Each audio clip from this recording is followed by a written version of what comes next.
The sound came first, a heavy, rushing roar rolling across Henry's estate. Guests inside his mansion paused mid-conversation, heads lifting as the windows trembled.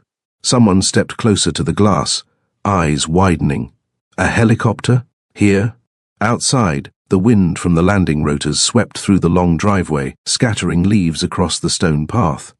Henry walked out expecting a simple car to appear, expecting Holly to step out low-key, the same way she left his life years ago.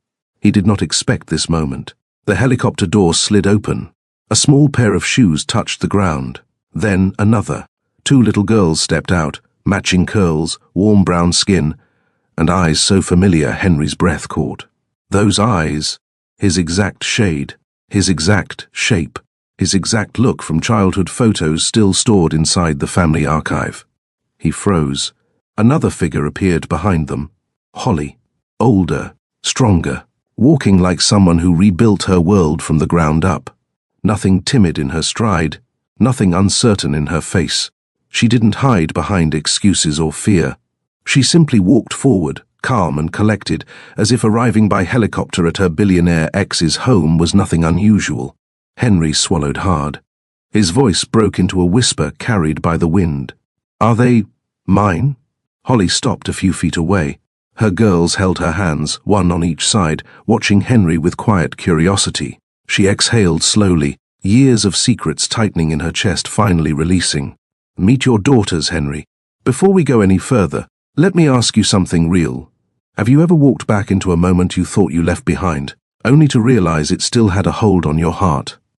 Have you ever stood in front of someone who once loved you deeply, wondering if they would recognize the version of you standing there now? Have you ever hoped for closure, prayed for peace, and instead, life handed you something far greater than you planned? Because that's what this moment is for Holly. She didn't return to Henry's estate as the young woman who once cried in silence. She returned as a mother. She returned as a leader. She returned as a woman who rebuilt her life without the man she once adored. But returning doesn't erase history. Returning forces you to face it. So ask yourself, bestie, what would you do if the past you tried to bury suddenly stood in front of you with wide familiar eyes calling you dad for the first time? Because that's the crossroads this story begins with, a place where old wounds meet new truth. Holly didn't just walk away years ago. She walked away carrying two lives inside. Her hearts she protected alone while nursing a pain she never asked for. She left Henry after the night he failed to defend her. She left heartbroken, unsure, overwhelmed, and pregnant with twins he never knew existed. So she fought through every challenge on her own. She raised her daughters with love and grit. She built a business that grew into a $500 million empire, proving her worth had never depended on Henry's last name, his family, or his wealth. But here's the truth. You can rebuild your life and still carry unanswered questions. You can move forward and still wonder what might happen if the past ever caught up to you. Meanwhile, Henry spent those same years living with a regret no money could soften. He built companies, attended events, expanded his empire, but none of it filled the empty space left when Holly walked out of his life. Two people, two separate journeys, both shaped by the same heartbreak. Now Thanksgiving places them at the same table again, and everything is on the brink of shifting. Secrets will surface. Forgiveness will be tested. Love will face its second chance, whether they're ready or not.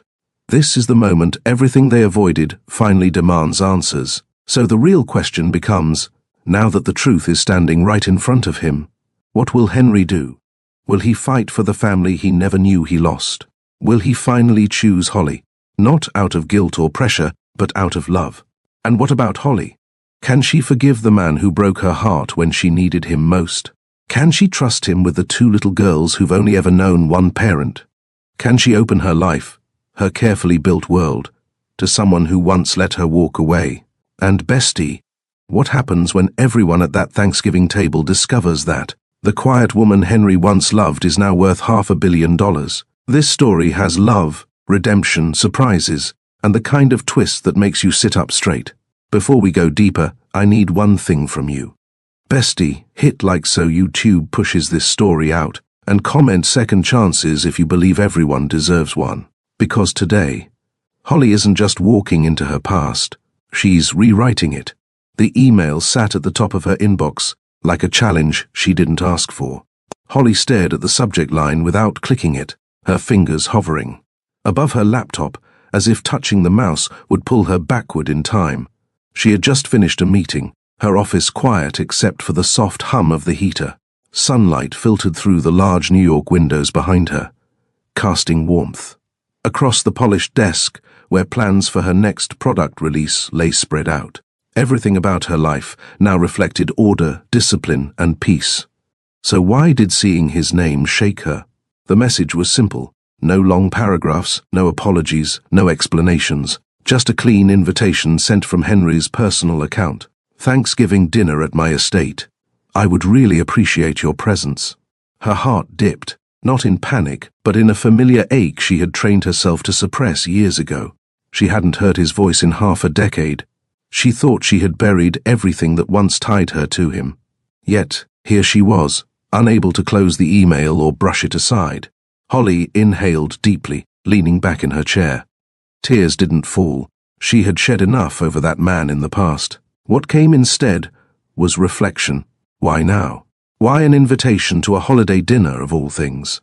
Henry was not impulsive. He was careful, strategic, and controlled. An invitation like this carried intention. She tried to look at it logically. Thanksgiving was a holiday meant for connection, warmth, and family. For years, she had created her own version of that with her daughters, her parents, her siblings, and a few close friends. Henry had never been part of that. He had forfeited that place when he let her walk away without a fight. But as she stared at the screen, something else crept in, curiosity. Did he know about the girls? No, he couldn't. She had kept that part of her life extraordinarily private. She had never posted their faces online, never allowed her achievements to overshadow her role as a mother. The world knew her as a tech CEO. They didn't know the most important part of her life lived in the next room, probably coloring a turkey drawing with crayons. A knock tapped lightly against her door. "Mummy, are you done working?" Zoe's voice floated in. Holly blinked, startled out of thought. She quickly closed the laptop and forced a smile. "1 second, sweetheart." The timing felt cosmic. Here she was, being invited back into a world she once left in pain, while the very reasons she left it were calling for her from across the room. She wasn't the same woman Henry remembered. She wasn't fragile or unsure anymore. She was steady, structured, and respected. She had built something he could never take credit for. But this invitation carried more than nostalgia. It carried confrontation, and for the first time in a long time. She wasn't afraid of that. Still, the email remained unopened. Holly closed her eyes and breathed slowly, trying to make sense of the swirl of emotions rising inside her. Anger at the past, pride in her present, fear of the unknown, and something deeper, something she didn't dare label yet. She would open the message later. For now, she stood and went to her daughters, knowing the moment she accepted or declined that invitation, her life would shift again. The living room burst with color the moment Holly stepped out of her office. Paper cutouts, markers without caps, tiny scissors, and glitter scattered across the floor. In the corner, her twin daughters sat cross-legged, their curls bouncing. As they argued over which turkey drawing looked more real, Nia held up her picture proudly. "Mine has eyelashes, Mommy." Zoe shook her head. "But mine has shoes." Holly laughed, sinking onto the floor between them. Both are masterpieces. The twins shared the same warm brown complexion and expressive eyes. Eyes Henry carried without knowing two little versions of him existed in the world. Nia had Holly's quiet strength. Zoe had her spark. They were identical in appearance, but different in spirit, and both were the kind of blessing that pulled Holly through her darkest days. They had no idea their father existed. Not yet. Holly had always planned to tell them when they were older. Old enough to understand, old enough to ask their own questions. For now, they lived in a bubble of innocence where love came from grandparents, aunts, uncles, and Mommy. "Mommy, what's wrong?" Nia asked, catching the shift in her mother's expression. Holly blinked. Nia was perceptive, too perceptive sometimes. "Nothing, baby. Just thinking. Zoe leaned forward, eyes wide. About us. Always about you, Holly replied, kissing their foreheads. But the truth lingered under her smile. That email wasn't just about dinner. It was about identity. Theirs and his.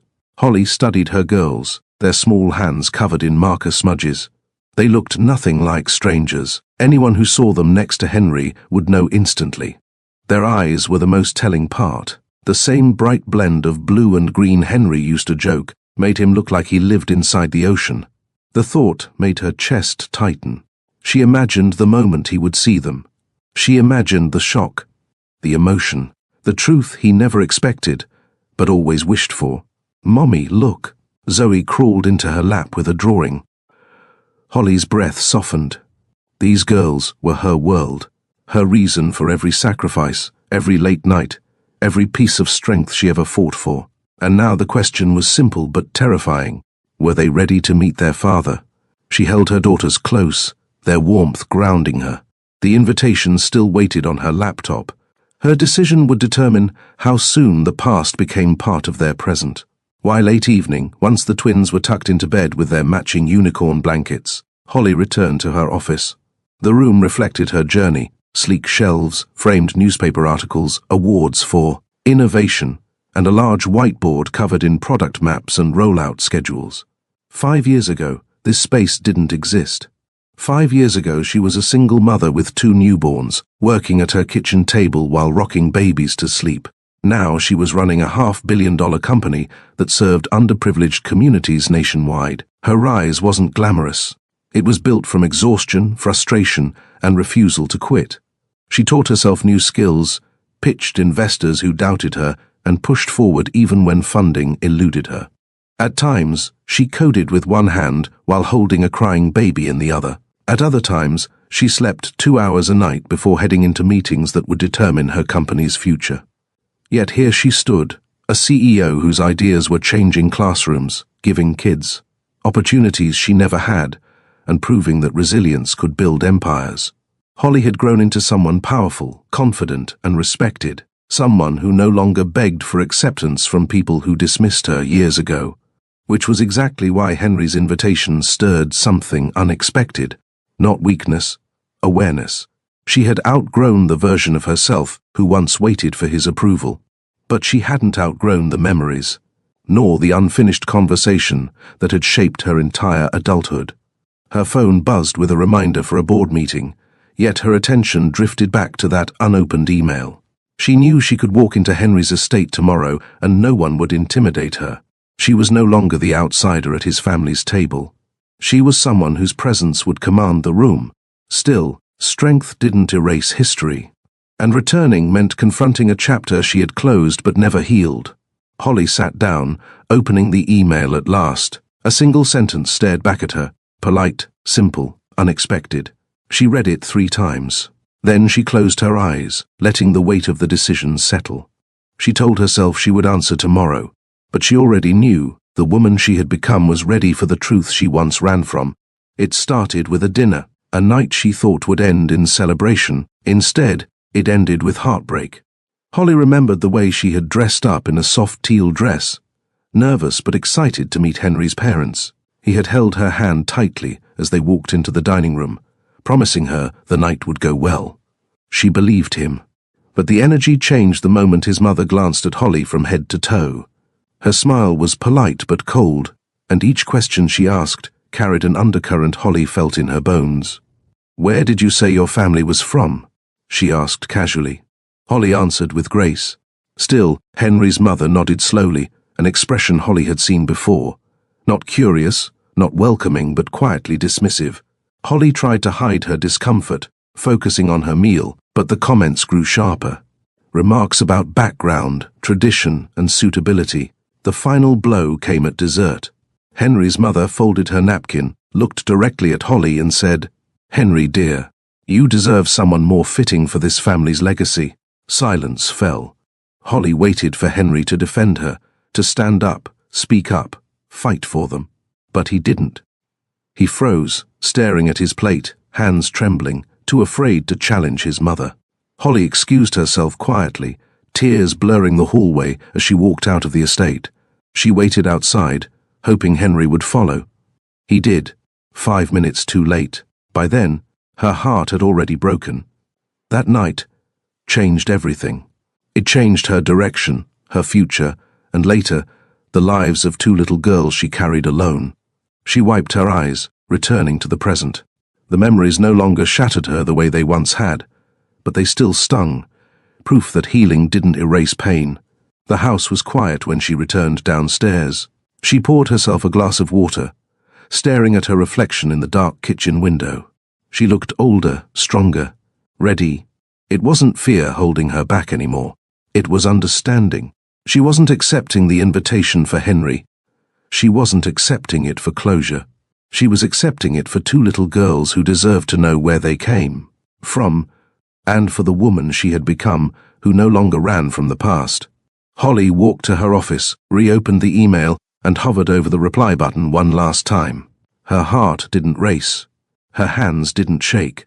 She simply breathed in and typed the answer that would transform every part of her life. "I'll be there." She hit send. The moment the message left her outbox, a calmness settled over her. Whatever awaited her at Henry's estate, she would face it head-on, not as the girl he once knew, but as the woman he never expected her to become. Thanksgiving would not just be a holiday, it would be a reckoning, a reunion, a beginning, and Holly was finally ready for all of it. The night Holly left Henry's estate, she didn't just walk away from a relationship, she walked away from a version of herself that believed love alone could protect her. She stepped into the cold air outside his family home, with tears in her eyes and a hollow ache in her chest. She had no idea yet that she carried 2 lives inside her. She only knew she couldn't stay in a space where her worth was questioned and the man she loved stood silent. The following days were a blur. She returned to her small apartment, tried to focus on work, and tried to forget the sting of Henry's silence. But then the missed period came. The test, the shock, the fear, the hope, the disbelief. Pregnant, not with 1 baby, but with twins. She sat on her bathroom floor for nearly an hour, hands shaking as she stared at the ultrasounds. She should have felt joy. She should have felt excitement. But all she felt was responsibility. She had no partner, no plan, and no safety net. Her parents loved her deeply, but they didn't have much. She had some savings, but not enough to raise 2 children comfortably. Still, she made a decision that would define her life. "I'll do it myself." The months that followed were brutal. Her pregnancy was harder than she expected. Sickness, dizziness, back pain, constant worry. She worked as much as she could, holding her belly with 1 hand while typing reports with the other. She hid her pain in public and cried in private. Nights were the hardest. She would lie awake wondering how she was going to provide everything her children would need. But every kick reminded her she wasn't alone. Every doctor visit strengthened her resolve. These babies were hers, a gift she would protect with every breath. When Nia and Zoe were born, the delivery room felt like a storm. Nurses rushing, bright lights, the sound of newborn cries. Holly was exhausted, overwhelmed, terrified. But the moment she held them, she felt something she had never felt before: purpose. She kissed their tiny foreheads and whispered promises she intended to keep. But love didn't pay bills. Love didn't provide childcare. Love didn't create stability. So Holly built strategy into her survival. She mapped out expenses, researched grants, read business books from the library, and watched videos on how to launch a small startup. She kept notebooks full of ideas while rocking the twins to sleep. She planned while burping them. She brainstormed between feedings. She wrote code on her phone while sitting on the floor of their nursery at 3 a.m. Her heartbreak slowly reshaped itself into ambition. Her exhaustion became fuel. Her fear became focus. She wasn't just a mother. She was becoming something she didn't have a name for yet. Someone strong. Someone determined. Someone building her future from the pieces of her past. Holly's first real step into entrepreneurship was small and terrifying. With 2 infants asleep in bassinets beside her, she sat at her kitchen table and opened her laptop. She had no investors, no team, no office, but she had vision. She wanted to create tools that supported children in communities like the one she grew up in. She wanted something that teachers could use, something that made learning more accessible, something that made education feel personal. Her early prototypes were rough. She taught herself new coding languages through free online courses. She read forums late at night. She watched videos during her pumping sessions. The nights were long, and the days weren't any kinder. She would often go without sleep, jumping between changing diapers, debugging features, and soothing crying babies. Slowly, the app took shape. Once she had something presentable, she crafted her pitch deck. She scheduled meetings with investors, though most of them doubted her immediately. Some questioned her idea. Some questioned her age. Some questioned her experience.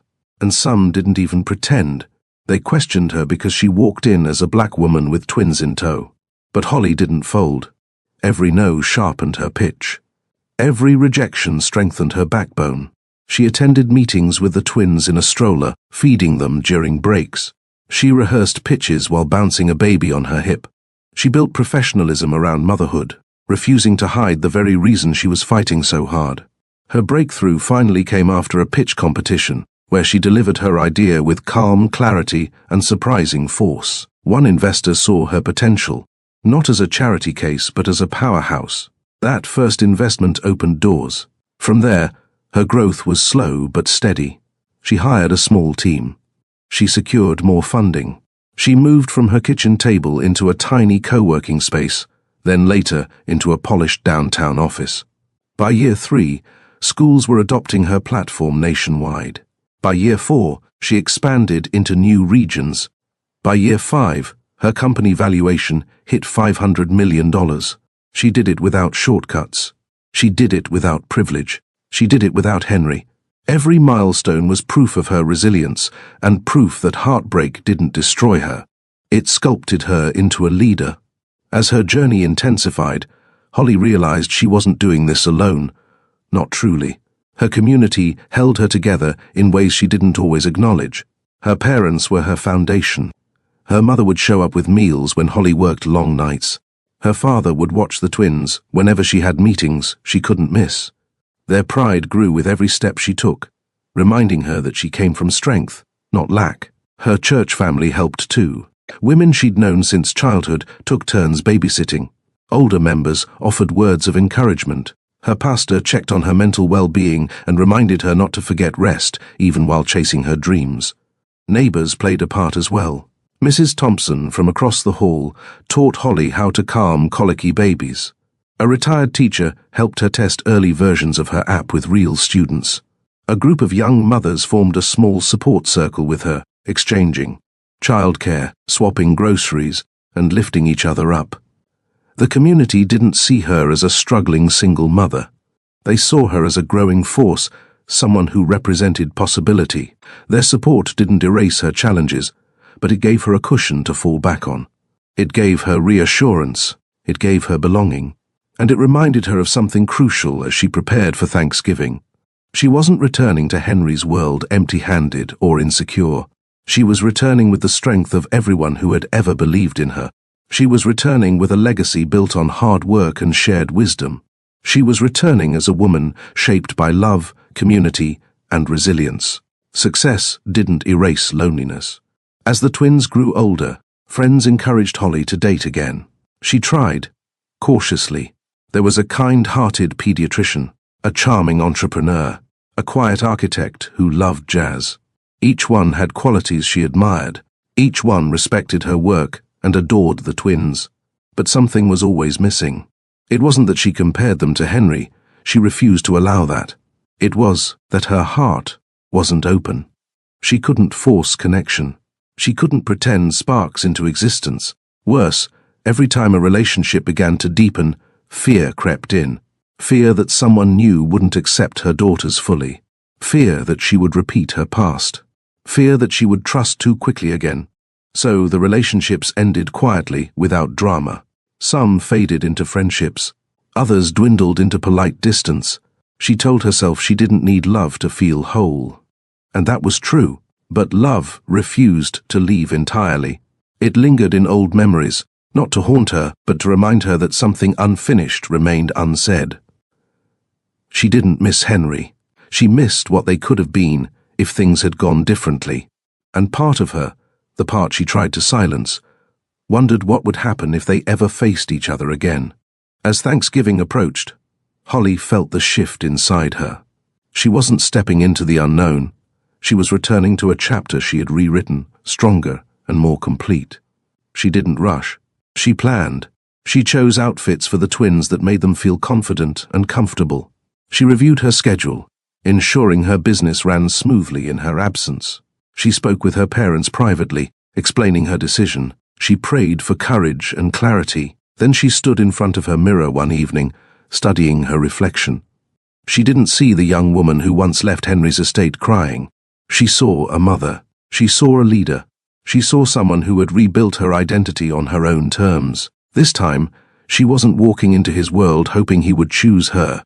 She was walking in, knowing she had already chosen herself.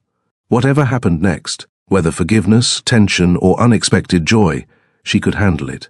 Because Holly wasn't returning to seek validation. She was returning to introduce truth.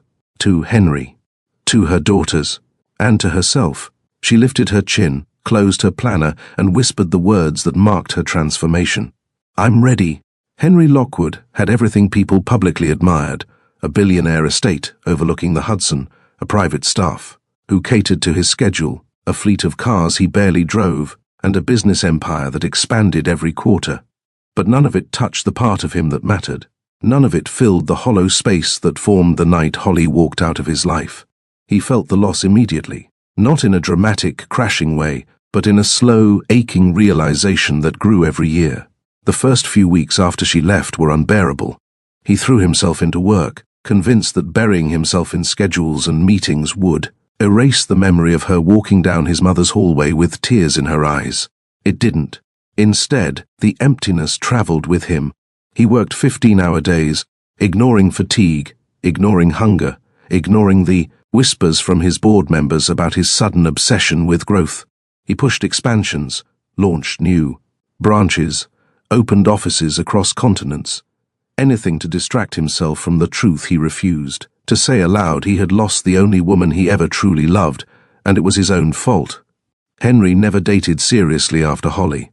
He tried occasionally to meet someone new, dinners arranged by friends, introductions at charity events, polite conversations at business galas. But every time someone smiled at him, he thought of Holly's smile. Every time someone laughed, he remembered her soft laugh on late nights when they used to cook together in her tiny apartment. And every time he felt potential connection, he stepped back, unable to move forward. He kept her favorite mug in a cabinet he never opened. He kept the blanket she once slept under in a drawer he never touched. He kept the love he felt for her, locked in a part of himself that refused to die. The staff noticed the change. He was colder, sharper, more distant. The man known for witty remarks at meetings now answered in clipped sentences. The man who once brought donuts to his interns on Fridays now barely appeared in the office. His closest friend, Marcus, confronted him one evening in his penthouse office. "You're running from something," Marcus said softly. Henry didn't deny it. He simply stared out the window at the city lights and whispered, "I lost her." Over the years, that confession became part of his routine. Whenever he reached a new milestone, whenever he received an award, whenever he signed a major deal, the same thought slid into his mind like a shadow. She should be here. I should have fought for her. But he hadn't, and the regret never loosened its grip. His loneliness wasn't dramatic. It was quiet, daily, constant. He would wake in the morning to silence, walk through his estate with no warmth in it, attend meetings surrounded by people yet feel completely alone. He had money, influence, property, but no joy. The guilt was the worst. His mother's comment had cut Holly deeply, but his silence cut deeper. He replayed the moment in his head countless times, the way Holly's eyes dimmed, the way she clenched her hands under the table, the way she excused herself with tears she tried to hide. He should have stood up for her. He didn't. The man he was then didn't match the heart he had, and that truth haunted him every day. Henry remembered the dinner vividly, The polished dining table, the flicker of candlelight. The way Holly's hands trembled just slightly when he introduced her to his parents. She wore a soft teal dress he loved on her, and she had styled her hair in loose curls that framed her face gently.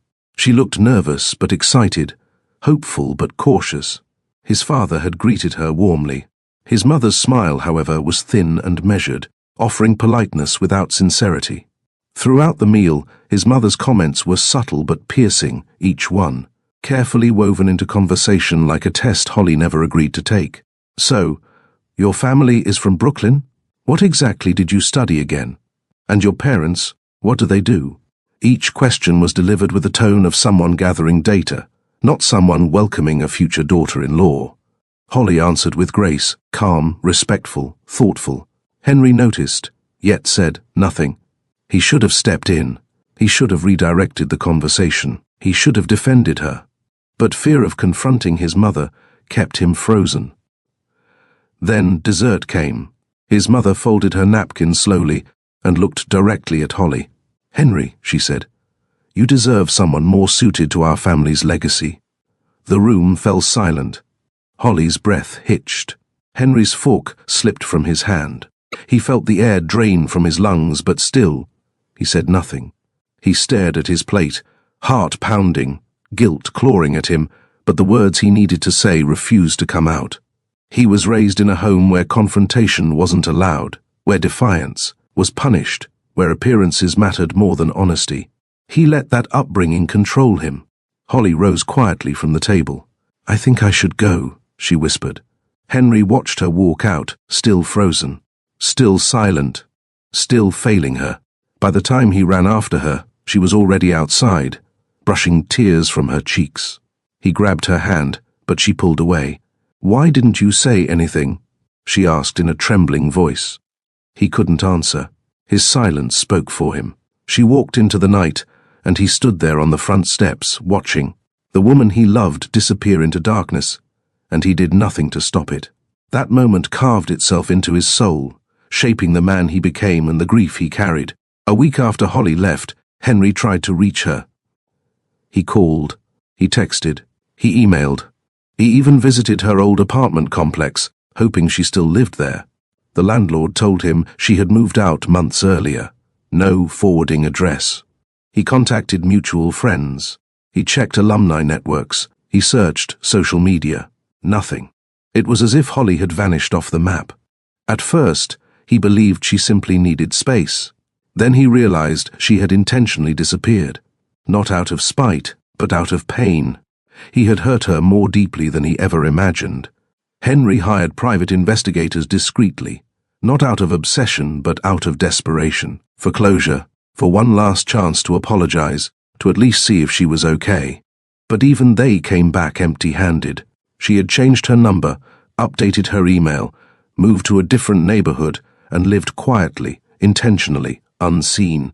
And because she wasn't seeking attention, the world didn't spotlight her life yet. Years went by. His search never stopped. Whenever he traveled for work, he found himself scanning crowds, wondering if she might be there.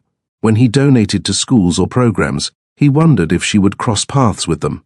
When he walked through New York on cold nights, he wondered if Holly was somewhere nearby, raising a family, happy with someone else, thinking of him, or trying not to. Every attempt failed, but he never stopped trying. Not even once. His regret didn't fade. It grew, year after year, filling the parts of himself he had once shared with her. Henry was in his office when it happened, a regular Tuesday morning, paperwork, spread across his desk, meetings lined up from noon to evening.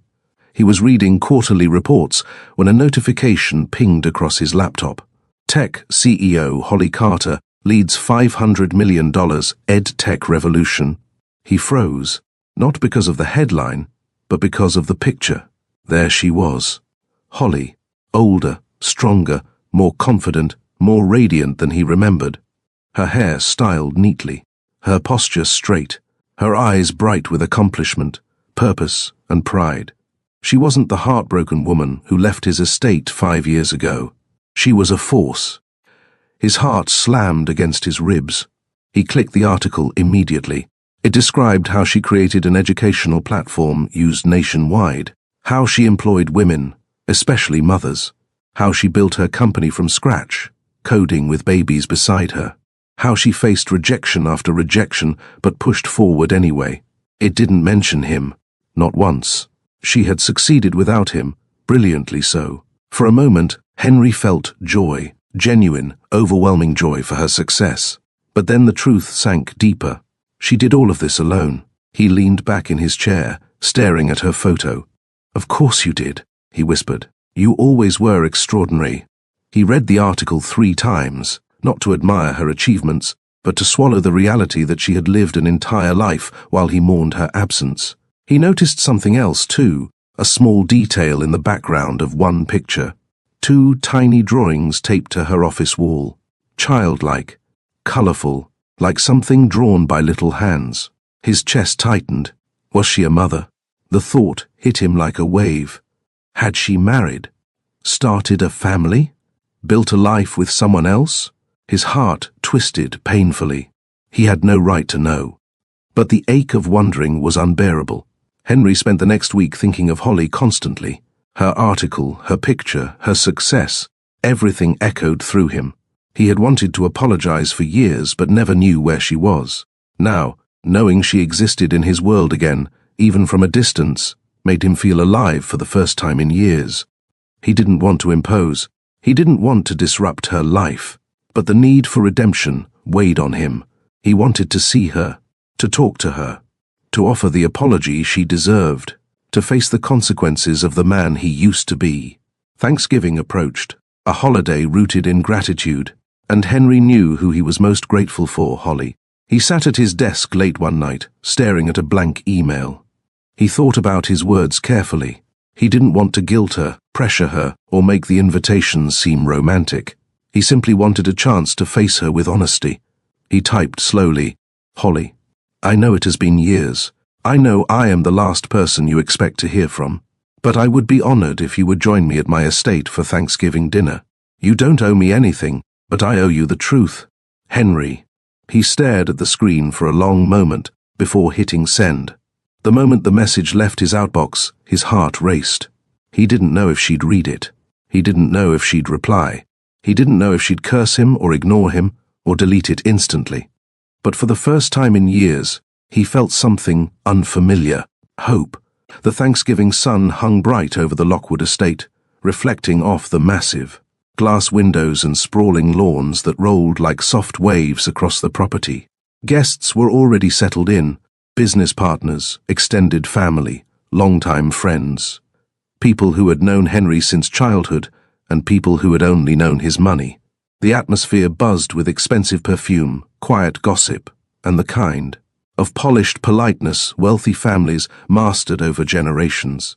The staff moved with precision, placing trays, adjusting decor, and greeting guests with warm, rehearsed smiles. Everything about the estate screamed grandeur: the courtyard, the marble, fountains, the lineup of luxury vehicles glistening under the sun. It was a day meant to symbolize gratitude and abundance. But no one was prepared for the noise that suddenly cut through the air. A deep, mechanical hum rolled overhead, growing louder by the second. Guests shaded their eyes and looked up at the sky. A sleek black helicopter sliced through the clouds, descending toward the estate with calm authority. Murmurs erupted. Who in the world? Is Henry expecting someone? Since when do guests arrive by helicopter? Henry, who had been standing near the entrance greeting his board chairman, turned toward the sky. His heart lurched. There was only one person he had invited personally, one person whose presence could shake him this deeply: Holly. The helicopter continued its descent, causing leaves to swirl and dresses to flutter. The staff rushed to secure outdoor decorations as a gust of wind rippled across the courtyard. The elegant calm of the estate broke instantly, replaced by stunned anticipation.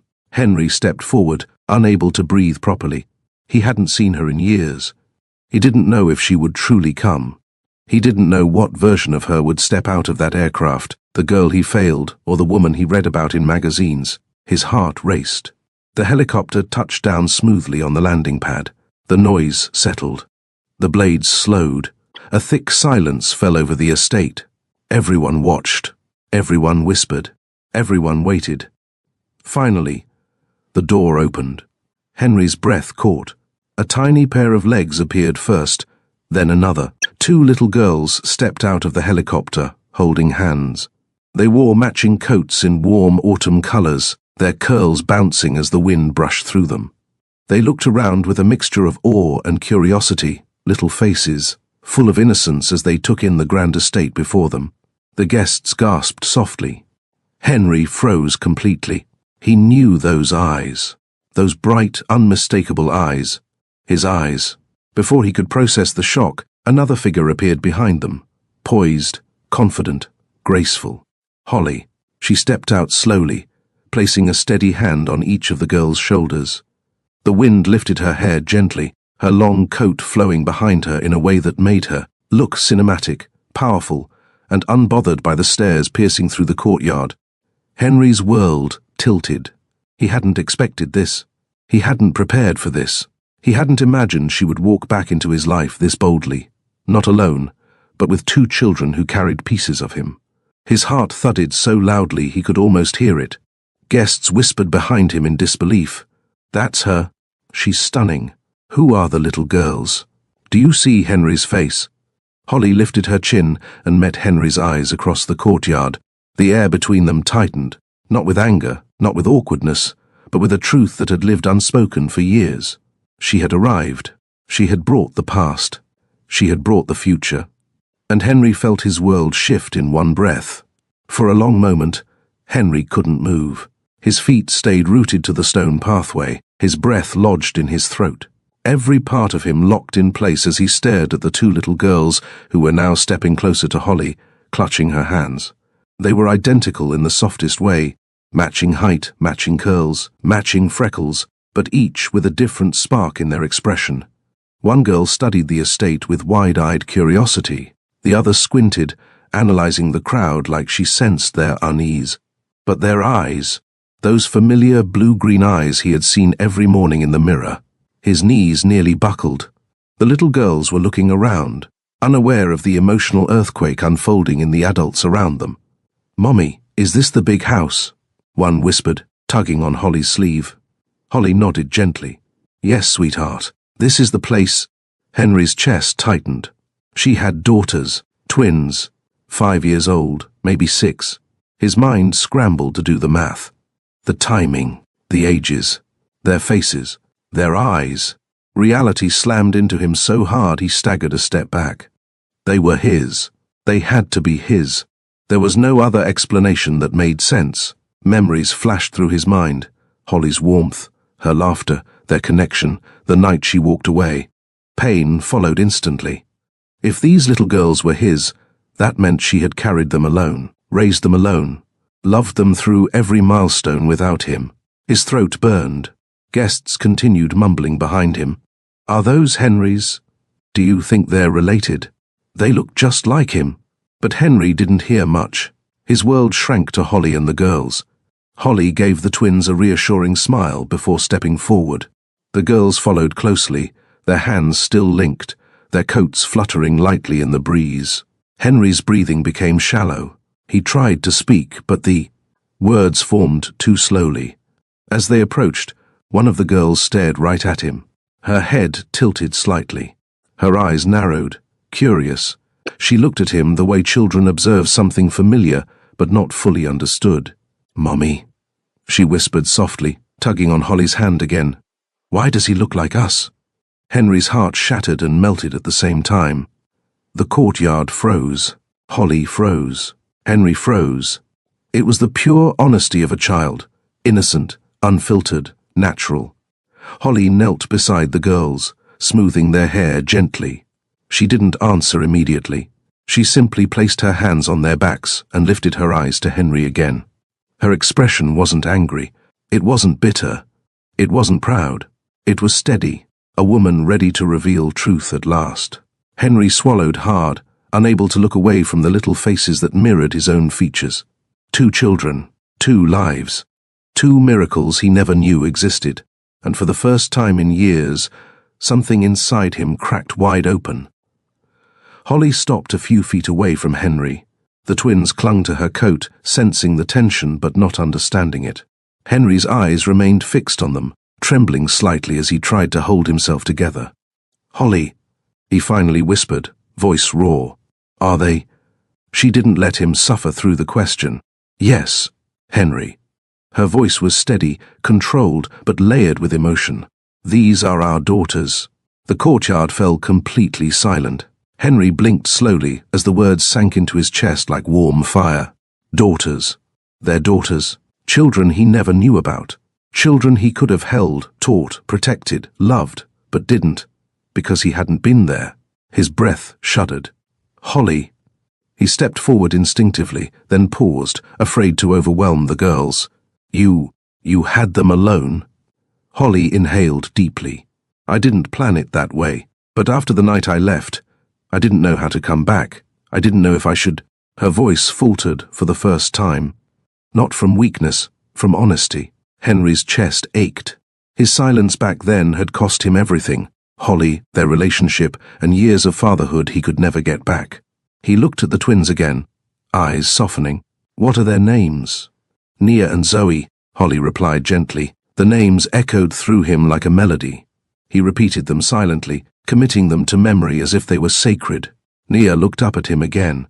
Her eyes softened, curious, unafraid. Zoe clung to Holly but peeked forward shyly. Henry's voice cracked. May I kneel down, so I don't seem too tall?" Holly nodded. Henry sank to his knees slowly, lowering himself until he was eye level with the girls. He didn't reach for them. He didn't push. He simply looked at them with awe, and a love he didn't expect to feel so instantly. "Hi," he whispered. "My name is Henry." Nia studied him, her little head tilted. "You look like us," she said simply. Henry's lips trembled. "I know," he whispered back. "I know I do." Holly's eyes glistened. Zoe stepped closer, her voice soft. "Are you nice?" Henry swallowed hard. "I want to be," he whispered honestly. "And I want to know you, if that's okay." The girls exchanged a look only twins understood. Then Nia reached out. A tiny, tentative gesture. Henry didn't move. He let her decide. Her small hand touched his cautiously, then rested there confidently. Henry's eyes filled instantly. His daughter, his child, right in front of him. Holly breathed in sharply as the moment unfolded. The truth was no longer hidden. The past was no longer silent. The future had finally walked into the courtyard, holding a tiny hand. The moment Nia touched Henry's hand, something inside him broke open. Not painfully, but in a way that released years of regret he had carried like a weight chained to his soul. Zoe stepped forward slowly, watching her sister first, and when she felt safe enough, she moved closer. Henry looked up at Holly with watering eyes. "Thank you," he whispered, "for raising them, for loving them, for giving me a chance to meet them, even like this." Holly looked away briefly, trying to steady her emotions. "You needed to know, Henry. And they deserve to meet you. I couldn't hide this forever." The twins still held on to Holly, but now their bodies leaned slightly toward Henry. Subtle, instinctive trust. Zoe reached out next, placing her small hand on Henry's shoulder. "Mummy said the people at this house were nice." A soft laugh escaped Holly, mixed with emotion. "I said we'd meet kind people." "Yes," Zoe nodded, satisfied. "Okay." Then Nia stepped closer and whispered, "Are you our daddy?" Henry's breath trembled violently. He looked at Holly for permission, and she nodded gently. He turned back to the girls. "Yes," he whispered. "I'm your daddy, and I'm sorry I wasn't here sooner." The twins didn't fully understand the depth of his words, but they felt the sincerity. Children knew truth when they heard it. Zoe suddenly wrapped her arms around his neck. Small, sudden, warm. Henry gasped softly as tears finally broke free. Nia followed, hugging him from the side. Holly covered her mouth to keep from crying too loudly. She watched as years of separation collapsed into a single powerful embrace, a moment she had imagined but never believed would feel so natural. Henry held them gently, afraid to squeeze too tightly, afraid they might disappear. "You're perfect," he whispered into their curls. "Both of you. "You're everything I ever hoped for." The girls hugged him tighter, accepting him without the barriers adults carried. This wasn't just a reunion. It was forgiveness beginning. Quiet, tender, unspoken. Holly stepped toward them slowly. Henry stood, still holding both girls effortlessly, one on each side, as if he had known them his entire life. He looked at Holly with an expression she had never seen on him. Humbled, grateful, softened in a way that made him look younger and older at the same time. "Thank you," he whispered again, "for giving them life, for raising them with love, for letting me meet them now." Holly breathed shakily. "They needed to know who you were, and you needed to see them. The rest, we'll figure out." It wasn't reconciliation. It wasn't a promise, but it was the beginning of healing. And that was enough. With Nia on one hip and Zoe holding his hand tightly, Henry led the way toward the entrance of the estate. Holly walked beside him, maintaining a gentle calm, though her heart thudded with every step. The entire courtyard watched in stunned silence as the four of them moved together, a picture no one expected. Guests whispered fiercely, "Oh my, those children. They look exactly like Henry." She never said anything? Did he know? Is this why she arrived by helicopter? Is that why he's been in such a state these last years? Henry ignored them all. For once, he didn't care about whispers or looks or family reputation. His entire world existed in the small hands holding on to him and the woman walking beside them. Holly held the girls' coats steady so they wouldn't slip. Nia leaned her cheek on Henry's shoulder as if she belonged there. Zoe swung his hand playfully, humming softly. The sight warmed even the coldest heart. When they reached the front doorway, Henry paused. He looked at Holly, silently asking if she was ready. She nodded. They stepped inside together. Gasps echoed through the grand foyer. People froze mid-conversation. Jaw dropped at the sight. Henry walked in with two children, who looked unmistakably like him. The same eye color, the same gentle jawline, the same quiet confidence. But what shocked them even more was Holly. She walked in steady, composed, radiant. Not as the girl his mother once underestimated, but as a woman who had built her own empire and refused to shrink herself to fit anyone's expectations. The Lockwood relatives stood stiffly in disbelief. Henry's mother gripped her glass with white knuckles. But Henry didn't look at any of them. He looked only at Holly and the twins. "Everyone," he said, voice calm but firm. "This is Holly. And these—" He swallowed hard, eyes softening. "These are my daughters." The room erupted. Whispers, chokes, shocks, confusion. His mother's face drained of color. She opened her mouth to speak, but Henry lifted a hand, a gesture he had never dared make before. "No," he said quietly. "Not today." Holly's chest tightened. He was protecting them. Finally, after all these years, he was choosing her. Their daughters, their truth. Nia squeezed Henry's neck. Zoe leaned against his leg. Holly exhaled slowly, her shoulders relaxing for the first time since they landed. This wasn't the ending. It wasn't the resolution. But it was the moment the old story died and a new one began. Together they walked deeper into the house, not as broken pieces, but as a family taking its first unsteady, beautiful steps towards something real. And the entire room, shocked, scattered, overwhelmed, felt the warmth rise despite itself. The dining room inside the Lockwood estate was nothing short of grand. A long polished oak table stretched nearly the length of the room, decorated with crystal. Glasses, formal silverware, and perfectly folded napkins, shaped like autumn leaves. The chandelier overhead glimmered with warm gold hues, casting reflections across. The glass cabinets that held generations of Lockwood family heirlooms. But beyond the beauty, something else stood out to Holly. The cultural contrast. In her parents' home, Thanksgiving meant loud laughter, music in the kitchen, cousins running around, aunties arguing over seasoning, and an atmosphere filled with joy rather than formality. The table back home was always overflowing with macaroni pie, candied yams, collard, greens, turkey, ham, cornbread, and someone's cheesecake that never lasted long. People toasted with sweet tea or fruit punch, and the room always smelled of spices that wrapped around your soul. Here, everything was quiet, orderly, refined. Guests sat with straight posture. Forks clinked gently on plates. Conversations were soft, polite, almost rehearsed. Even the children were expected to use the correct fork. Holly stepped into the room beside Henry, still slightly in awe at the shift from the chaotic helicopter landing to the silent dining hall that greeted them now. Nia and Zoe held onto her hands, their eyes wide at all the fancy decor. "Mommy," Zoe whispered, "why are the spoons shiny?" Holly hid a smile. "They polished them, sweetheart." Henry overheard and leaned down slightly. "They polish everything here," he whispered to the twins, earning a quiet giggle from them. The sound softened the room instantly. Holly scanned the table, noticing subtle stares. Not hostile, but curious. Some faces brightened with warmth, others lingered in shock. And then there was Henry's mother, seated near the head of the table, posture stiff, expression unreadable. Holly inhaled slowly. Years ago she would have shrunk in a room like this. She would have felt outnumbered, out of place, out of sync with the traditions surrounding her. But not today.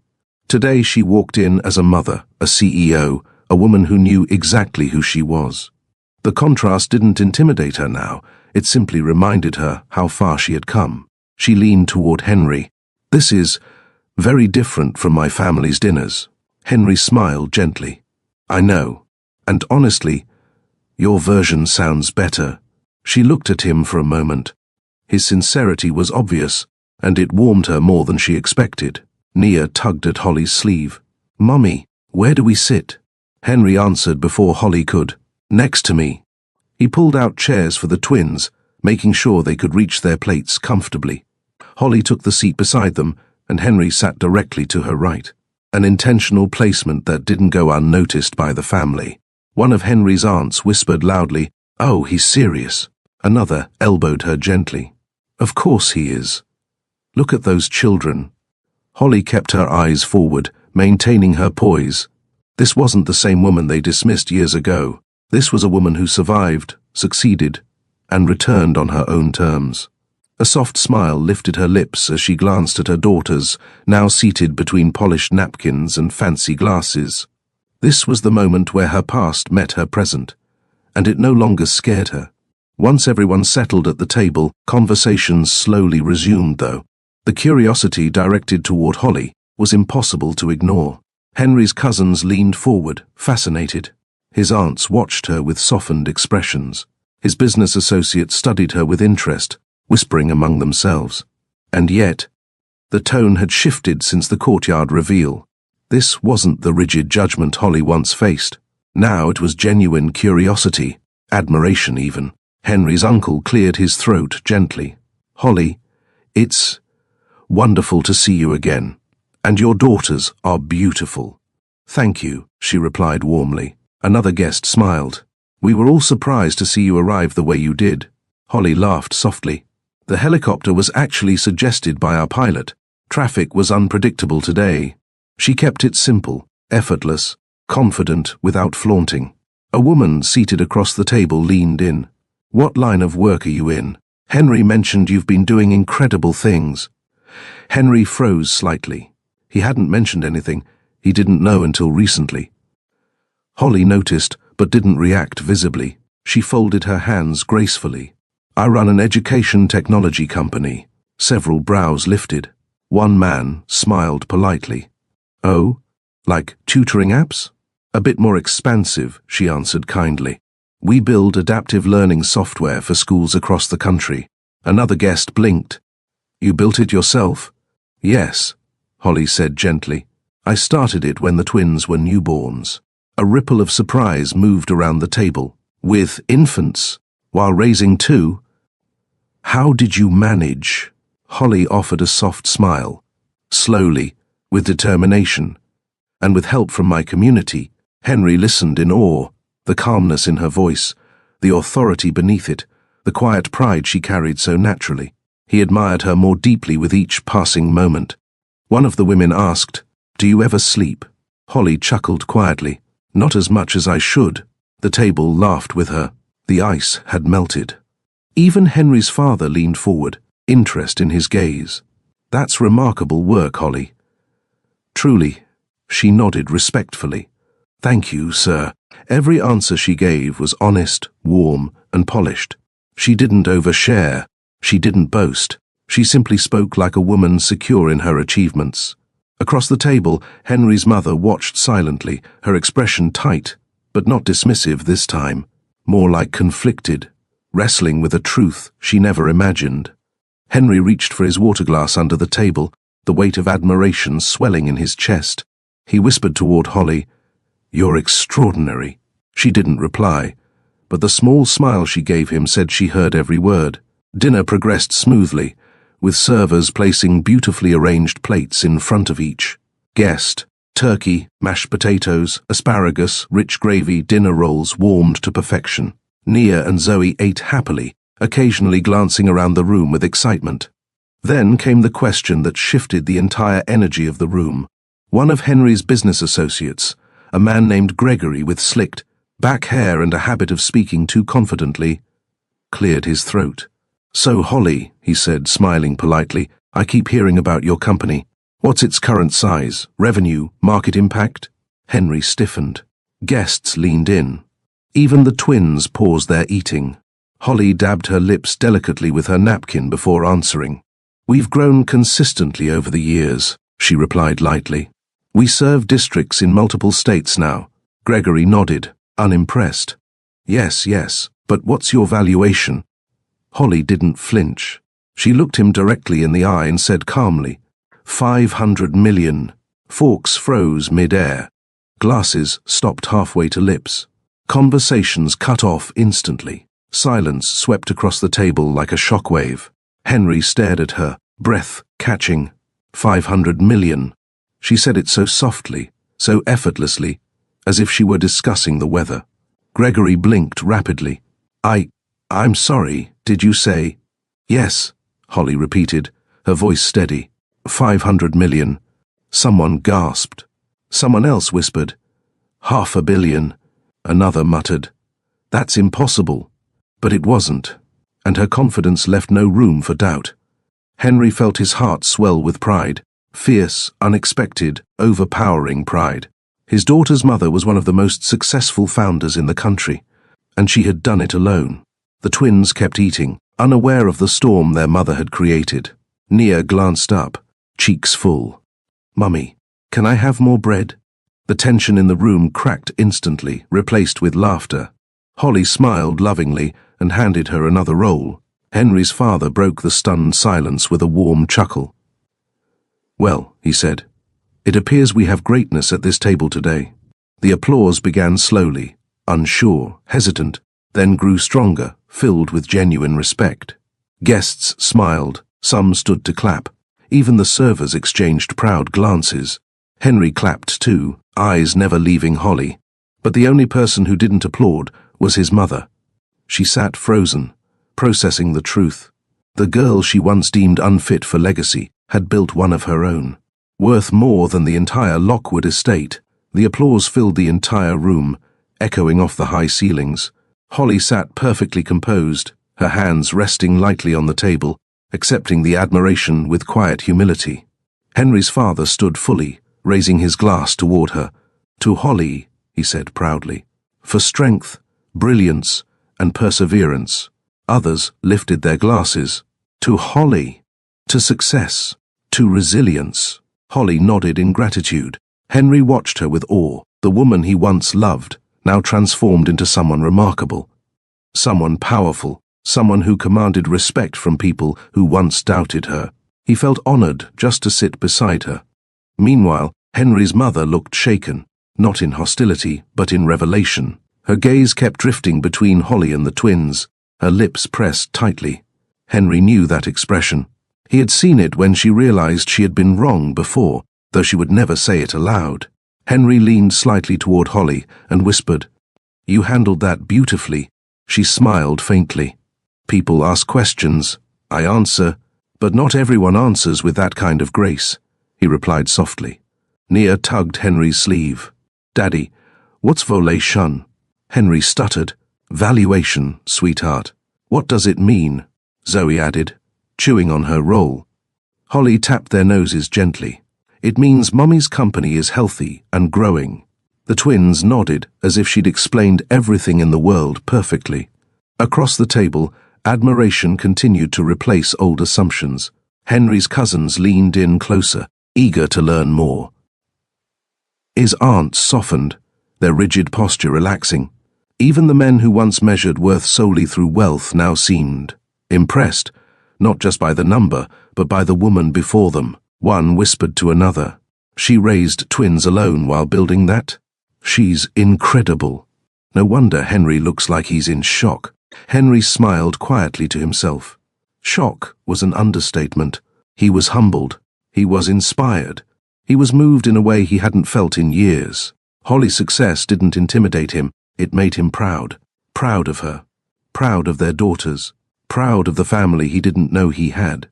In that moment, prejudice had no space left in the room. Respect filled every corner instead.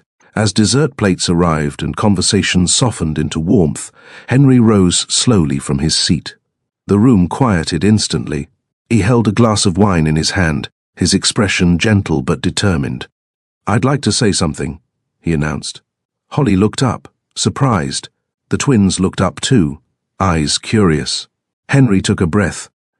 "I've made many mistakes in my life," he began, voice steady. "Some of them cost me opportunities, some cost me relationships, but the greatest mistake I ever made was letting a remarkable woman walk out of my life because I failed to stand up for her." Holly's breath caught. The room fell completely silent.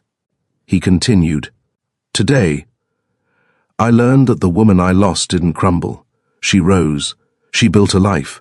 She raised 2 beautiful daughters. She created a company that has touched lives across the country. And she did all of it with grace, strength, and compassion." Holly's eyes glistened. Henry turned slightly toward Nia and Zoe. "And these 2 girls, my daughters, are the greatest blessing I never knew I had. Today, I met them for the first time, and in one moment, they healed a part of me I thought would stay empty forever."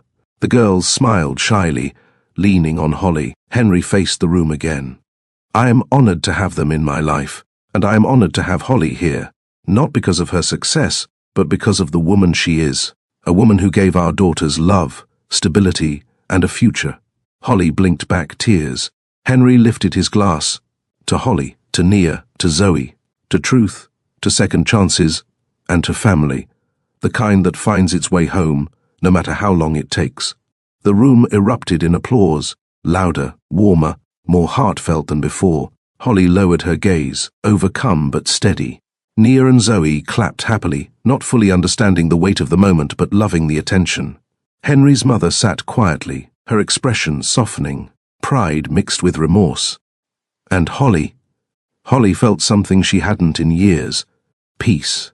The moment dinner ended, the twins were whisked away by Henry's younger cousins, who excitedly offered to show them the playroom filled with toys from generations of Lockwood children.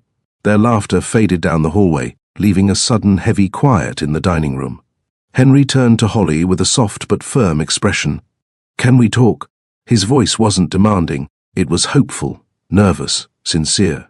Holly hesitated, not because she didn't want to talk, but because she knew this conversation would crack open emotions she thought she had buried long ago. But she nodded. Yes. He led her through the hallway, past portraits of stern ancestors and old family symbols, until they reached a large wooden door, the den. Henry opened it slowly. Inside, the lighting was warm and gentle. A fireplace glowed in the corner, crackling softly. Books lined the walls from floor to ceiling, and 2 large armchairs sat, angled toward each other, as though they had been waiting for this moment. Holly stepped inside, feeling memories tug at her chest. She had been in this room before, years ago, when she was young, in love, and unaware of how much power Henry's family held over him. Henry closed the door behind them, leaning back against it for a moment. His eyes were fixed on her, truly fixed, with a raw, unguarded intensity she hadn't seen in years. "Holly," he said quietly, "thank you for agreeing to this." She took a seat, smoothing her dress as she settled. "We should have had this conversation a long time ago." "I know," he replied, "but I didn't deserve it back then." He sat across from her, elbows resting on his knees, fingers interlaced. For the first time that night, every mask, every trace of gentlemanly restraint, every carefully practiced posture dropped. This wasn't Henry Lockwood, the heir. This wasn't Henry, the polished corporate executive. This was the boy she loved, the man she lost, the father who never knew he was one. Holly looked at him, studying the exhaustion and remorse in his expression. Henry swallowed once, deep and shaky. No audience, no expectations, no family watching. "Just us," he said. "I need to tell you everything." The fire popped softly. Holly exhaled. This was it, the moment where the past opened its hands and demanded truth. And she was finally ready to listen. Henry's voice trembled slightly as he began. "I owe you the truth, Holly, the whole truth. And I owe you an apology that should have come years ago." Holly didn't speak. She didn't rescue him from the discomfort. She didn't soften the moment. She simply waited, because the version of her that once protected his feelings no longer existed. He took a slow breath. "When we were together, I adored you. I fell for you harder than I expected. You were everything good in my life. But I was young, too young, and I let fear make decisions for me." Holly blinked, but remained silent. "My family," he continued, "saw the relationship as a threat to the future they planned for me. They didn't hate you, Holly. They underestimated you. They didn't understand your strength, your brilliance, your worth. And instead of standing up for you, instead of standing up for us, I folded." He clenched his hands together, knuckles whitening. "They told me I needed to focus on the business. They told me timing wasn't right. They told me we were rushing. They told me that love wasn't enough." His eyes lifted to hers, filled with regret. "And I listened. I let them dictate my choices. I walked away from the woman I loved because I was too weak to say no." Holly's throat tightened. But she kept her composure. Henry continued, voice cracking. "When you left, it wasn't because I wanted that. It was because I didn't fight for you. I should have chased you. I should have apologized. I should have taken responsibility. But pride," he stopped, correcting himself. "No, cowardice, kept me silent." He rubbed his forehead. "I told myself you'd move on. I told myself I wasn't good enough for you. I told myself you deserved someone better, someone who wasn't controlled by family expectations." His eyes watered. "But the truth, Holly, I was miserable. For years. I thought about you every single day." The room stayed quiet long enough for his confession to settle into the walls. Henry stood slowly, walked toward the fireplace, and placed one hand against the mantel. "My biggest mistake," he whispered, "was not choosing you. My second was assuming you'd never forgive me."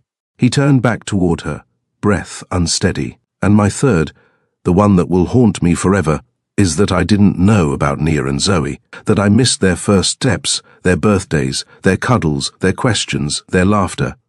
I missed everything." Holly's eyes finally softened. Henry continued, voice breaking. "You gave birth without me. You raised them alone. You faced the world with twins and still built an empire, something I should have supported, celebrated, protected." He stepped closer. "I'm sorry, Holly, for all of it, for breaking you, for abandoning us, for letting fear guide me, for letting you think you weren't enough when you were the best part of my life." The fireplace crackled behind him, filling the silence. Henry exhaled shakily. "I can't undo the past, but I will spend the rest of my life making sure I never hurt you again." Holly's lips parted, but words didn't come yet. He had more to say. Holly inhaled slowly, gathering years of unspoken emotions into a single steady breath. "I need you to understand something too," she said softly. "When you left, you didn't just break my heart, you broke my sense of certainty. I thought we were building something real. I trusted you with everything in me." Henry bowed his head in shame. Holly continued gently, though her voice trembled. "When I found out I was pregnant, I was terrified. I wasn't expecting to become a mother, let alone a mother of twins. I didn't know how to tell you. And the day I finally gathered the courage," her eyes glistened, "was the day I heard the rumors, that you were moving on, that your family was preparing a future for you that didn't involve me." Henry closed his eyes, pained.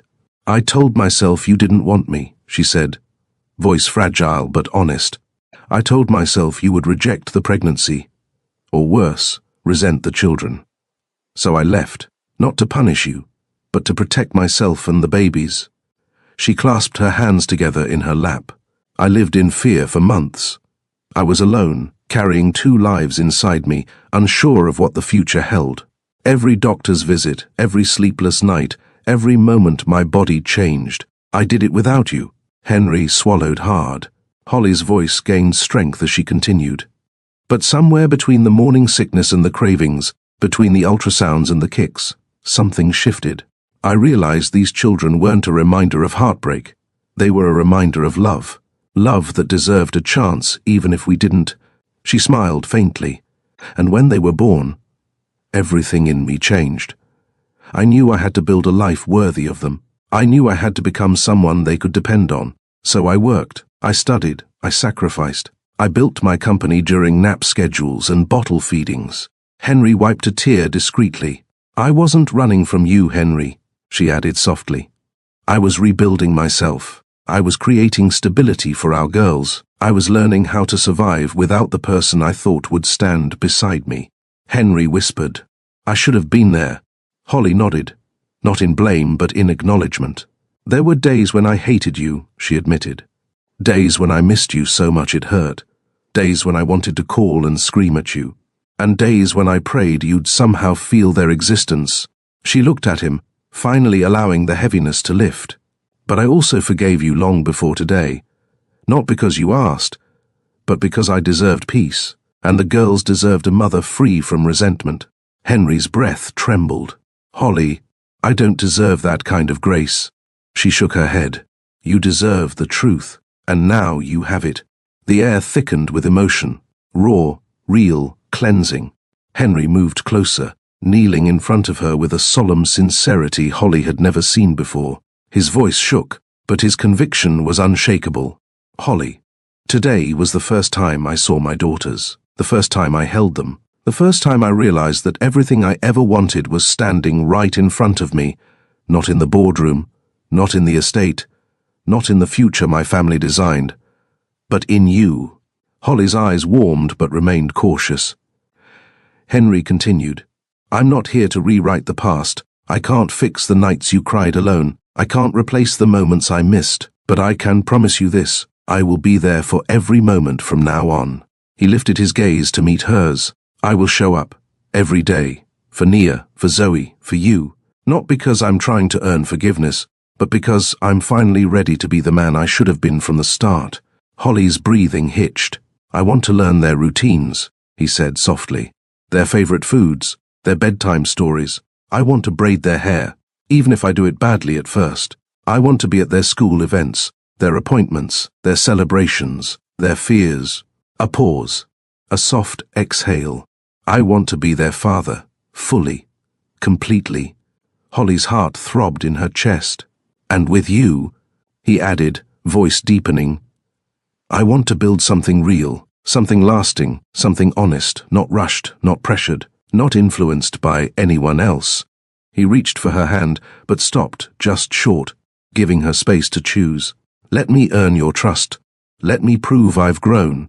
Let me give you the kind of partnership you deserved years ago." Holly's throat tightened, overwhelmed by the vulnerability in his expression. "And this isn't a temporary promise," Henry added. "This is a commitment, a lifelong one. To our family." Her chest rose, a shaky breath slipping out. "Henry," she whispered. He waited, still kneeling, still choosing her. Holly stood slowly, forcing Henry to rise as well. The firelight flickered behind her, casting a soft glow across her features. Strength, beauty, vulnerability, all woven into one moment. She looked at him for a long time, not as the girl who once loved him, but as the woman she had become. "I'm not the same person I was," she said gently. "And you're not the same either." Henry nodded. "I know. If we do this," she continued, "it won't be a fairy tale. It will take work, accountability, patience, and honesty. The kind we didn't have before." Henry stepped closer, but not too close. "I'm ready for all of it." She searched his eyes, looking not for perfection, but for truth. "I can't promise I won't be scared," she admitted. "I built walls for a reason.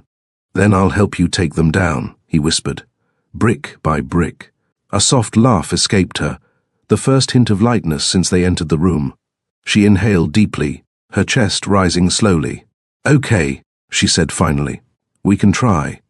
Not for nostalgia, not because of the past, but because of who we are now, and because our girls deserve a father who shows up.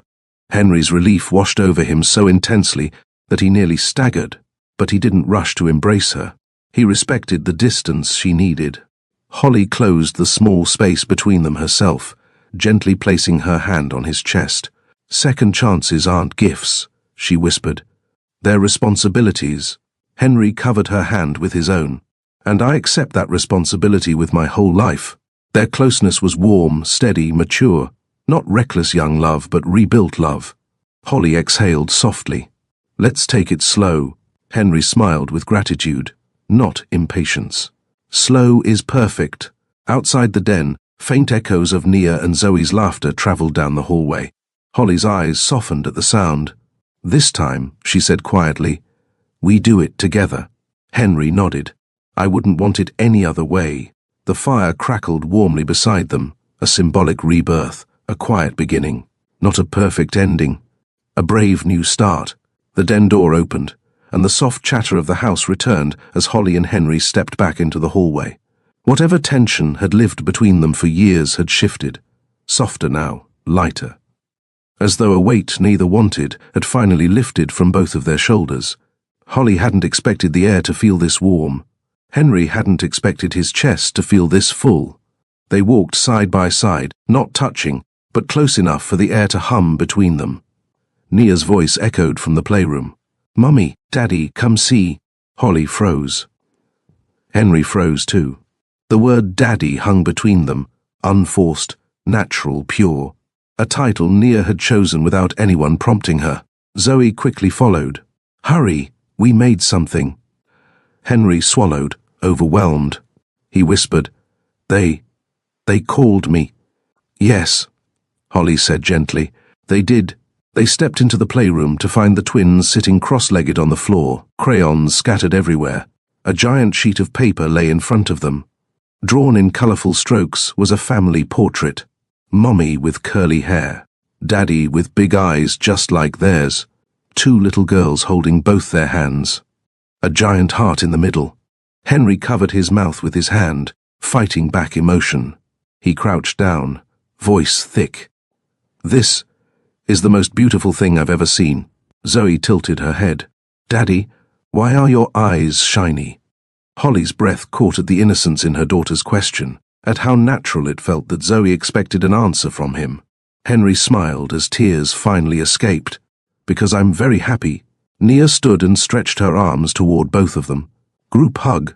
Holly laughed, surprised. But Henry stepped closer, and Nia pressed both her parents together, their bodies only inches apart. Holly looked up. Henry looked down. 5 years of longing, regret, and unfinished love lived between their eyes. Nia and Zoe squeezed tighter, smothering both of them in their tiny arms. Now kiss, Zoe demanded. Holly burst into a soft laugh, flustered, shy, caught off guard.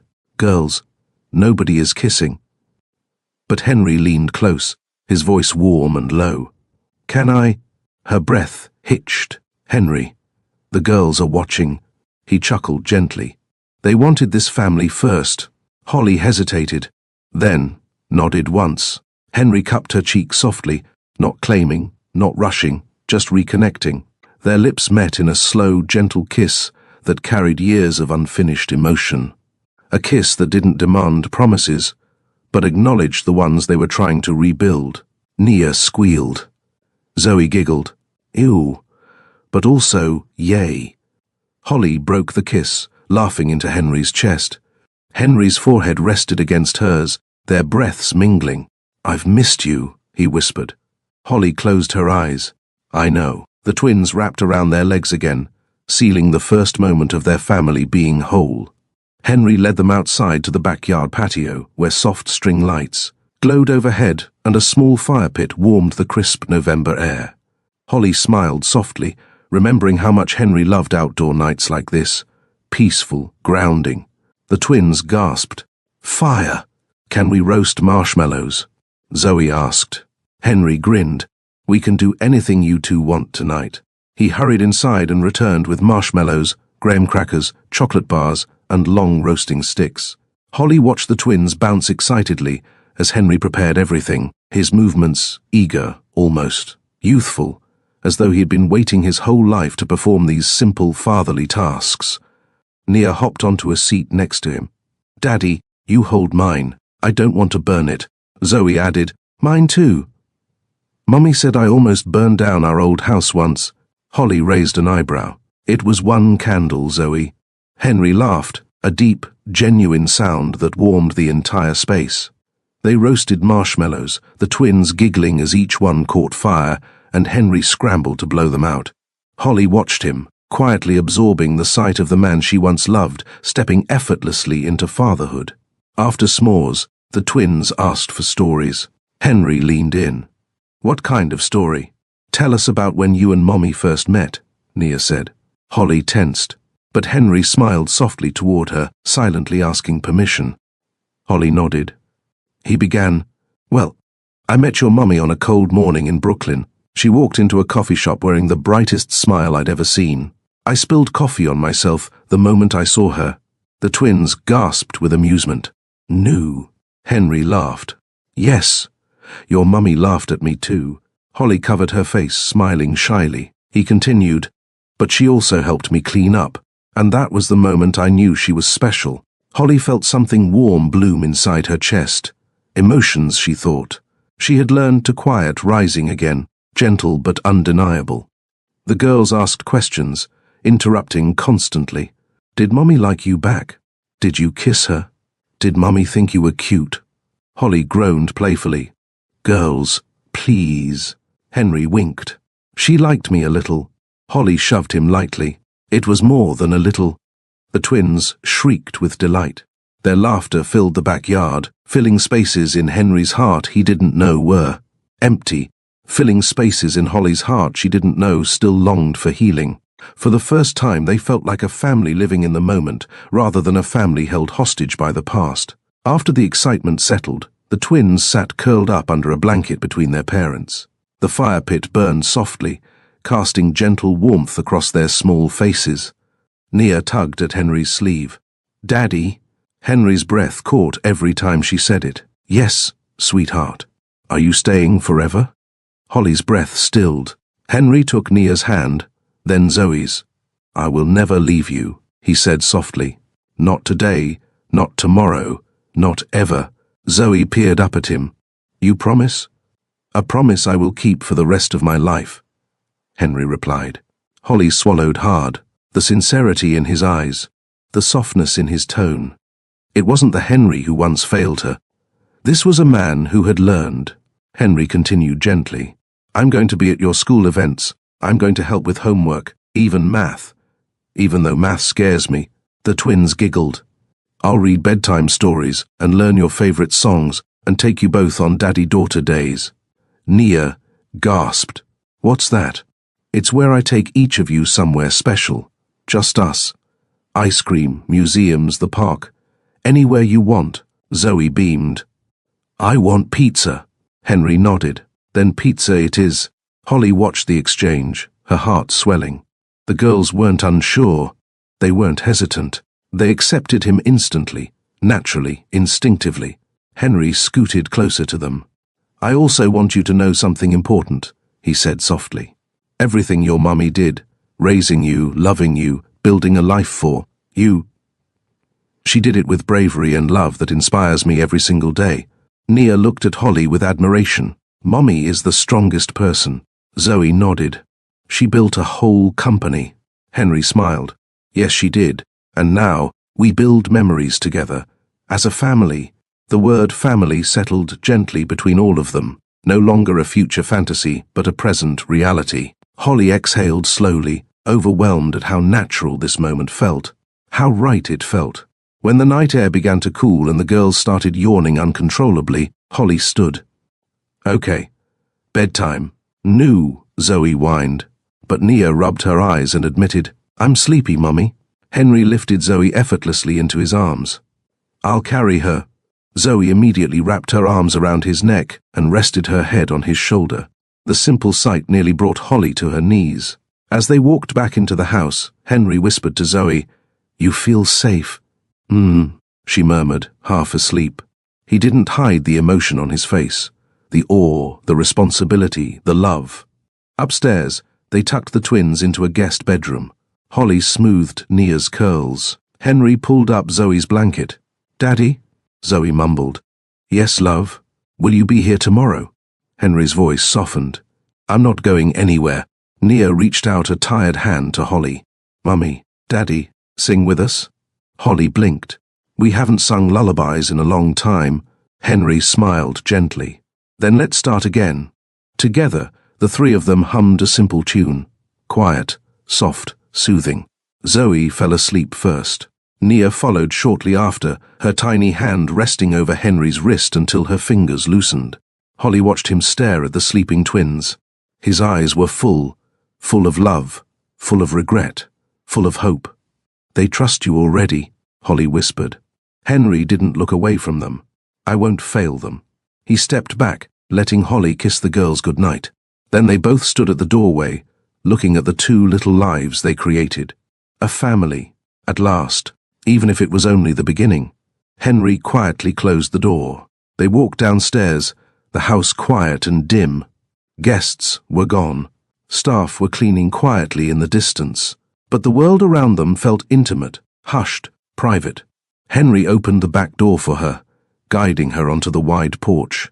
Above them, the night sky stretched out, clear, still, softly glowing. Holly wrapped her arms around herself, not from cold, but from the emotional weight of the night. Henry stood beside her. "Thank you," he whispered. "For what?" "For bringing them here, for letting me be part of their world, for giving me another chance, even if we're taking it one step at a time." Holly looked up at him, really looked at him. Older, wiser, softer. The kind of man she once hoped he'd grow into. "I didn't expect tonight to feel like this," she admitted. "Like what?" "Like home." Henry inhaled sharply. The words hit him deeper than she expected. He turned toward her slowly and lifted a hand toward her cheek but paused, giving her the choice. Holly leaned into his touch. His thumb brushed her skin gently, tracing a line of affection that had been missing for years. "I want to earn this," he whispered. "You are," she breathed. He hesitated. "Can I kiss you again?" Holly nodded. This kiss was different from the one earlier, softer, slower, more intentional. His hand rested at her waist. Her fingers curled lightly into his shirt. Their bodies didn't rush. Their breaths synced effortlessly. When they pulled apart, Holly rested her forehead on his chest. Henry held her gently, rubbing her back in slow circles. The silence between them wasn't awkward. It was healing. Eventually, Holly murmured, "What are we now?" Henry smiled into her hair. "A beginning." She laughed quietly. "A new one." He kissed her forehead. The right one.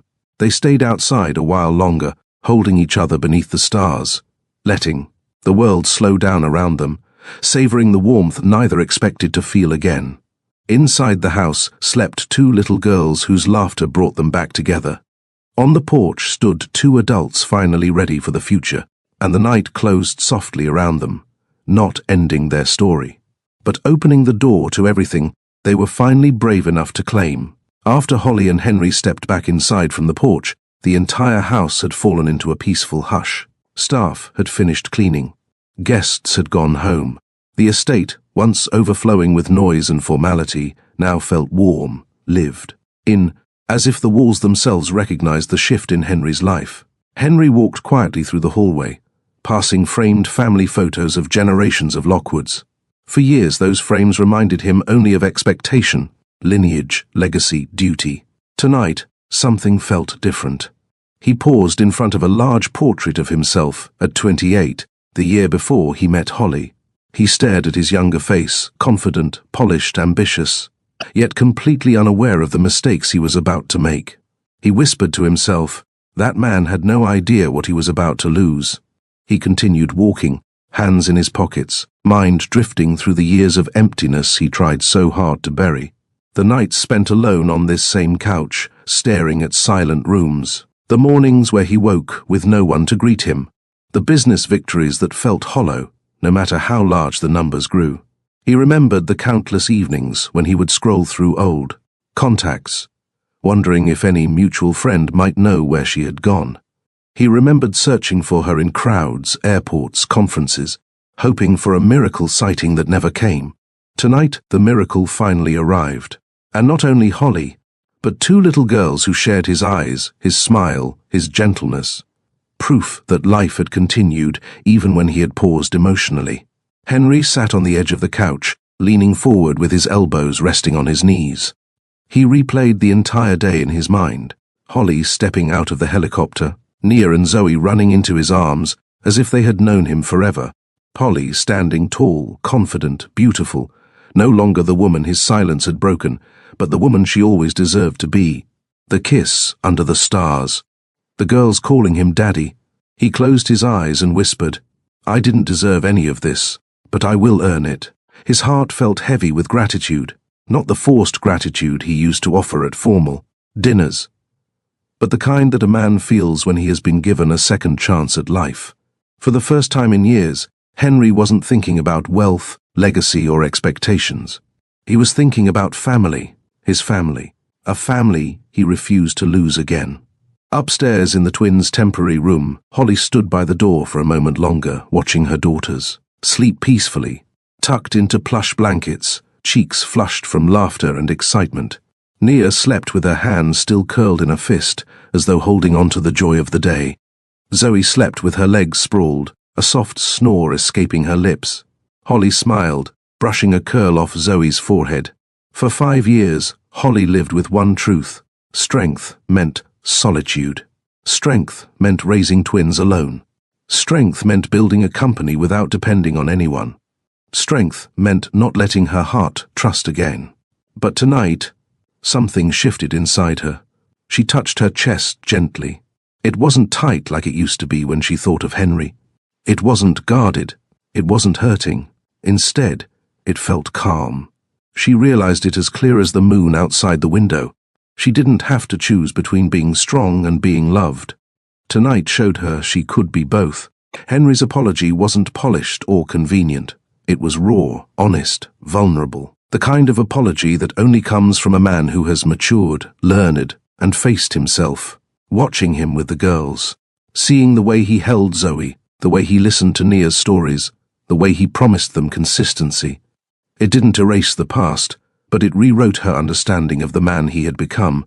She had survived pain. She had created success from nothing. She had raised 2 extraordinary children. She had built a life out of resilience. And now she had love. Not the naive love of her younger self, but a mature, steady, intentional love that allowed her to remain powerful. Holly whispered to herself, "I can have both. I deserve both." She walked downstairs, ready to talk about the future. Henry was sitting on the couch when Holly approached, her steps quiet, her expression thoughtful. He stood immediately. "Are the girls okay?" "They're asleep," she said with a soft smile. "Completely worn out." Henry laughed quietly. "I've never seen anyone eat that many marshmallows." She smirked. "Wait until they discover your kitchen pantry." Their laughter faded, replaced by gentle seriousness. Holly sat beside him, her hands folded neatly on her lap. "We need to talk about what happens next." Henry nodded. "I'm ready." For a moment, they just breathed, 2 adults whose lives had diverged painfully, now trying to stitch together a future for themselves and the children they shared. Holly began. "The girls deserve stability. They deserve routine. They deserve both of us in their lives. Not halfway, not occasionally, fully." Henry leaned forward. "You have my word. I want to co-parent with respect, communication, and consistency. Whatever it takes." She studied him. "And what about us?" Henry exhaled. "I want to rebuild what we had, but better. I want to take things slowly, with honesty, no pressure, no assumptions, no control, just 2 people choosing each other for the right reasons." Holly nodded, absorbing his sincerity. "There's something else we need to talk about." "Anything," Henry said. "Our cultures," Holly said plainly. our backgrounds, our families. The girls are biracial. They need both sides represented in their lives, loudly, proudly, consistently. Henry straightened his posture. I agree completely. I want them to know your traditions, your food, your music, your church community. I want them to experience every part of your world, and I want them to feel equally embraced in mine. Holly softened. That matters to me. It matters to me too, he replied.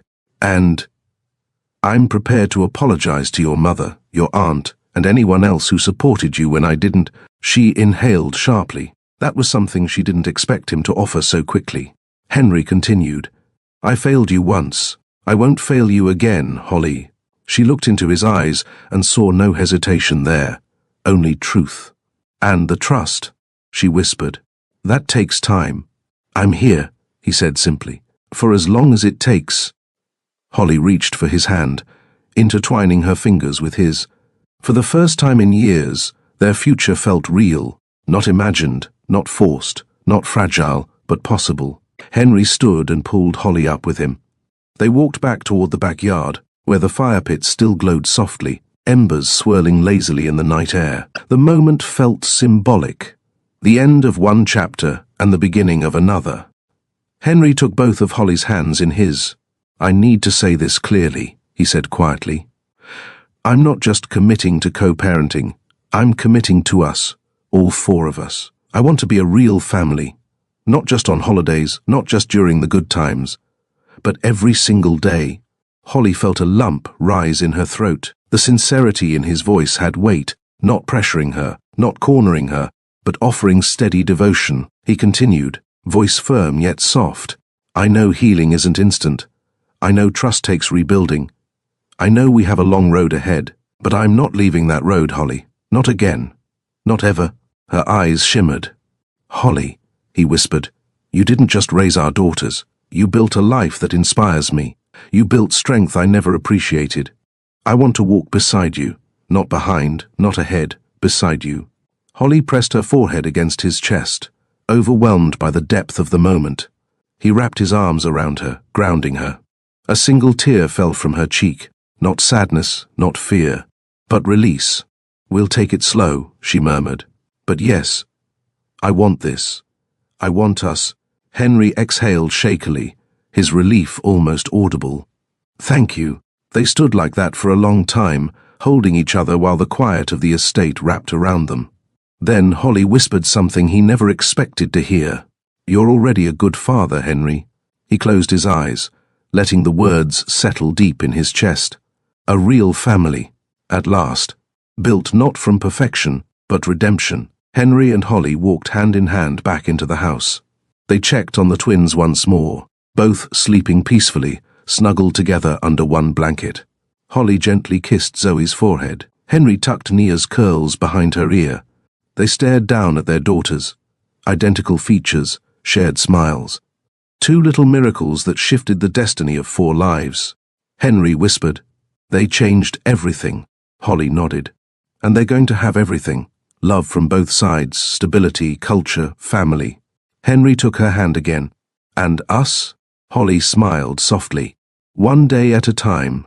They walked out of the bedroom and down the hallway, the warm glow of the nightlight casting a peaceful calm over the space.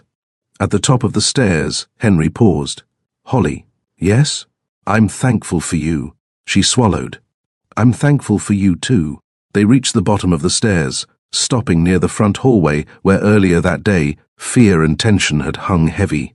Now, it felt different. Now, it felt hopeful. Henry leaned down and kissed her cheek. A promise, a beginning, a second chance done right.